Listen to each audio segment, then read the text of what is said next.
Good afternoon. My name is Katie Wheatley, and I am a GIS analyst at EA Engineering, Science, and Technology in Hunt Valley, Maryland. At EA, I am the lead GIS analyst for our Operational Range Assessment Program Group, where we perform investigations and assessments of active military ranges to assess potential for migration of munition constituents to off-range areas and assess potential risks to the human health and the environment. My session today is to discuss one of our recent projects where we use LiDAR, ESRI 3D Analyst, and ArcGIS Collector to assess an active range complex. A quick project background. This project was conducted under the Department of Defense Operational Range Assessment Program, or ORAP.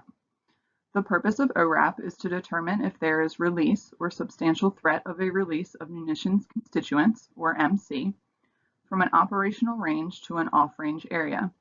And if so, does the release create a potential unacceptable risk to human health or the environment? MCs are any materials originating from expended munitions, unexploded ordnance, discarded munitions, or other military munitions, aka bullets, bullet fragments, shell casings, and other munition debris. For this project, we tested surface and subsurface soil samples found within soil berms that surrounded an active combat arms complex. These soil samples were tested for total lead, and we submitted the samples for toxicity characteristic leaching procedure, also known as TCLP. The goal of our assessment was to determine if munitions that were fired into the surrounding soil berms was leaching lead into soil that could possibly be transported via stormwater and groundwater off-range, and then off-base into the surrounding residential areas, where this leaching of lead could cause human health and environmental risk. Initial investigations determined that soil berms had been lowered and the slopes were reduced to assist with grass mowing. The soil from the highest part of the berms were used to widen the bottom of the berms. Due to this displacement of soil on the surrounding berms, a systematic sampling plan was created for us to test the soil for lead contamination. Looking at the layout of the combat arms complex, we can see where the two different sub-areas or ranges are located, the soil berms and the soil berms that surround them. The small arms range, or the SAR, on the left is still active, while the machine gun range, or MGR, on the right is inactive. The SAR is considered an indoor firing range where munitions are fired from inside the building into the surrounding soil berms outside the building. The MGR was closed in 2014 and is no longer needed for training purposes. In time, both ranges will be remediated and ultimately disassembled and recycled. For this assessment, we were concerned that munitions debris and the lead that it contains was being transported south off-range into a wet area, as well as north within a drainage ditch that flows on-range to off-range via stormwater. Stormwater drainage, the light blue lines, flows from where munitions are fired, the backside of the building, up along the sides of the building, then out towards where the drainage ditch, the dashed blue lines, is located. Surface water flow, the yellow arrows, show the flow of surface water, while the black arrows depict groundwater flow on range. There are also drains, the dark blue circles, located around the building that help to divert the stormwater flow from flowing completely into the northern drainage ditch. The installation provided us with their own LiDAR data that they flew and collected in 2012 and 2019. Using the LAS files, we were able to generate a point cloud image of the complex, surrounding buildings, and the soil berms themselves. The 2019 LAS files had a point spacing of 0.35 meters and a point density of 8 points per square meter. We did not receive similar data information for the 2012 dataset, but metadata showed that the point spacing was 0.375 meters. Using the LAS dataset to raster tool, we were able to create our surface elevation model raster images. Because we knew that the point spacing of the LiDAR data was 0.375 and 0.35 meters, the sampling value used for the raster cell size was set to 0.7 meters. By setting the sampling value to be double the size of the point spacing, this ensures that there is a LiDAR point that falls within each cell of the raster. The cell assignment type was set to average, and this parameter is what was used to assign the elevation. Using the surface elevation model raster, we created 3D images so we could compare the size, shape, and location of the berm from its original locations. Doing this gave us a visual representation of the height, width, and length change so we could estimate an approximate volume that would need to be sampled. Looking at the 2012 3D image, where blue represents the highest elevation, we can see the highest point of the soil berm and its location in relation to the range boundary in black and the dashed fence line. When looking at the 2012 3D image, we can see that the berm became flatter and extended to and just beyond the range boundary. To get a better idea of how the berm profiles had changed, we created cross-sections of both datasets using the exploratory 3D analysis elevation profile tool within ArcGIS Pro. Once the tool has been activated, we drew a line in both an east-west and north-south orientation across our berm area. ArcGIS Pro generates a profile view cross-section showing the elevation change along our drawn line. We took the ArcGIS Pro generated profile images as our base to create cleaner versions of our cross-sections to be used for reporting purposes.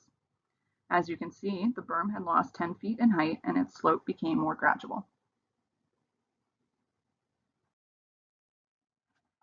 As part of our sampling and analysis plan, we needed to create systematic grids for field sampling across the soil berms and the off-range wet area. Using our newly created surface elevation model raster image for the 2019 LiDAR data, we created polygons to designate the different sampling areas. These areas included back berm areas, side berm areas, the northern drainage ditch area, the southern berm area, and the off-range wet area. These sampling designations were the framework for us to create sampling grids that would be staked out in the field. To create the sampling grids, we used the ArcToolbox fishnet tool. Because we had multiple designated areas, varying size grids were created based on those areas. We found the height and width of each area, so we knew how many grids based on size needed to be created within them. Each sampling area had its own sampling strategy. The SAR back berm area and the MGR back berm area were 10 by 10 foot grids placed where they had previously received munitions impact. The northern drainage ditch area was 10 by 10 foot grids that covered the entirety of the ditch, where each grid cell width represented the width of the ditch itself. The SAR and MGR other areas were 20 by 20 foot grids and located south of both ranges' firing lines. The MGR back berm area was also partially sampled in 20 by 20 foot grids based on previously received munitions impact. Additional 20 by 20 foot grids and 40 by 40 foot grids were created to fit the remaining side berm, and southern berm areas. The southern off-range wet area was 20 by 20 foot grids covering the entirety of the wet area. Once all the grids were created, we merged them all together to create a master grid layer. In total, over 200 grids were created covering the investigation area. As part of our sampling plan, we proposed depths at which soil samples would be taken. For sampling areas closer to the impact berms of the ranges, depths were proposed at 0 to 1 foot, and depths increased to 6 to 7 feet below ground surface for grids away from the back berm that fell on top of the soil berm area with the highest change in volume of soil. Ahead of the fieldwork beginning, we created grid center points and designated each with sampling grid IDs. The grids, grid points, range boundary, and fence line were published to ArcGIS Online, where we loaded the data into a map to be used within ArcGIS Collector, also known as field maps now, while in the field. Sampling occurred over 3 separate events. Our grid points included predetermined fields for field personnel to fill out, as well as fields that we filled out before publishing. Fields the field staff filled out were status and XRF. Status was used for us to create daily progress mapping with points attributed as completed, in progress, or to be surveyed. XRF is a field analysis that determines the chemistry of a sample by measuring the fluorescent X-ray emitted from that sample when another primary X-ray source is nearby. In layman's terms, XRF determines the concentrations of metals within soils. This analysis was done for each soil sample that was collected. Field staff had to attribute each sample as being above or below 208 milligrams per kilogram, which is the field screening level for XRF that was used.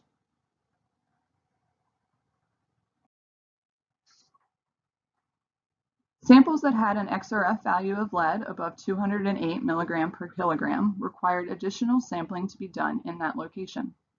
Soil samples were collected in 1-foot increments until the XRF measured concentration for lead was below the 208 milligram per kilogram field screening level. At the end of our 3 sampling events, over 800 samples were collected. In addition, confirmatory soil samples were sent to the lab, and upon return, we were able to join the sample results based on their unique ID, and we started our reporting phase.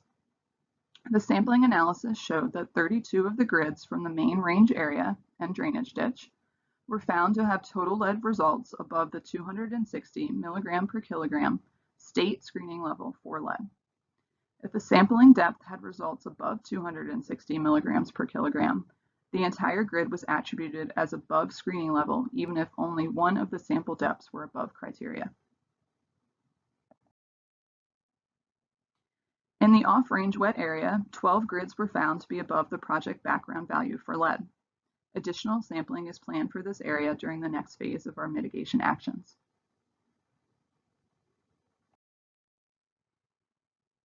Looking at the TCLP results, which determines whether soil is considered hazardous or not for disposal purposes, 18 samples were submitted for TCLP analysis. Of the 18 samples submitted, 5 were found to be above the hazardous screening level of 5 milligrams per liter. All samples deemed hazardous were found in the same soil berm. The hazardous TCLP results are likely from the presence of bullet fragments within soil samples that were bound to clay. 2 soil samples were also submitted for TCLP VOCs and SVOC analysis for future disposal actions. No VOCs and SVOCs were detected in the soil samples.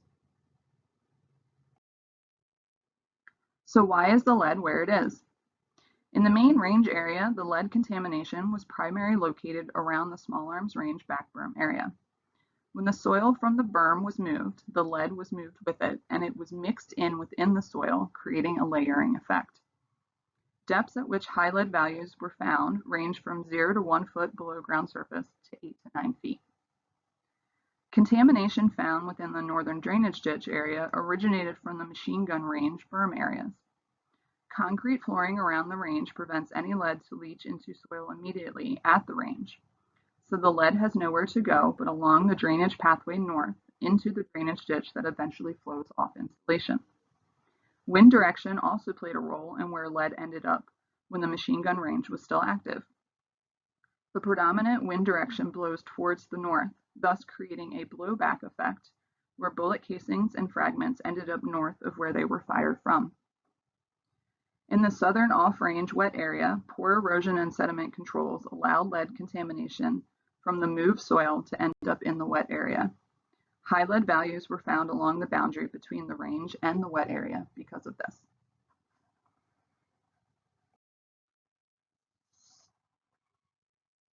In conclusion, we determined that there was a release of munitions constituents to the off-range areas surrounding the range complex, and that the multiple GIS techniques, processes, and tools we used helped us get to those conclusions. The different GIS techniques used were processing the LiDAR data to create 3D images, allowing us to see volume change in the soil berm, creating cross-sections to show profile views of how the berms had changed, using the fishnet tool to create our systematic sampling grids that were used in the field, created and published a map to ArcGIS Online to be accessed in ArcGIS Collector for field use. Field staff used ArcGIS Collector for daily status reporting and to log XRF values for all samples collected. We joined lab result data to our grid points to be used in final reporting, and all of our final reporting maps were created in ArcGIS Pro. Based on the analysis of the berm and using these GIS techniques, we were able to develop a robust sampling and analysis plan that identified the locations of the contaminants on and off range and we were able to provide a plan for soil removal, thus reducing the impacts to off-range human health and ecological receptors.